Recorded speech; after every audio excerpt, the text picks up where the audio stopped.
একেবারে নরম হয়। কোনো একটা মানে ভালো কোনো জিনিস আঘাত লাগলে তাও মনে করেন সেটা একটা প্রভাবশালী। না আমি অনেক খেলা যা ওই মানুষ অল্প বিশ্বাস করি মানুষ আঘাত দিয়ে বুঝছে না আমি এমন কথা পাবো আঘাত দিলাম মারাত্মক। তাই আবার বাইদাগো কথা হই না আমার লগে প্রথম 1 টাকাও লাগবে না, পরে কয় 2 টাকা লাগবে, হ্যাঁ। পরে 2 টাকার জায়গায় 50 টাকা লাগবে, 50 টাকার ব্যবধে এখন 150 টাকা চাইতে আছে। হ্যাঁ। কি যে বের কি প্রথমে তো বোঝা যায় না, কিন্তু যে একেবারে টাকা লাগবেই না এমন পরিস্থিতি আপনি বেরকি হারাই আপনি কইতে পারবেন না। ওই জায়গায় হারাই বল এবেন বেশি এই হারাইব বেরকি রাখাই। আর বিশ্বাস মানে করতে পারিনি বিশ্বাসই করে না এরা।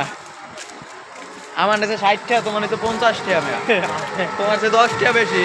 আর 5 টাকা নেওয়া যাচ্ছে না আমার, কারণ এটি প্র্যাকটিস করা আমি এক সময় তো ধোকা খাইব আমি। তারপর আমি বলি আমি কইতেছি কি জানো আসলে এগুলো ঠিক না তাই দেখছি দেখছি পাকছি পাকছি পাকছি হাতা ফুলবি। রাস্তা দিয়ে হাঁটতে যায় আরেক বেরির গাছের দিকে তাকায়। হ্যাঁ তোমার করলে আর খাইবার পারলাম না, দাওয়াটা খাইবার লাগছি তোমরা খাইবার দিলা না। এদিকে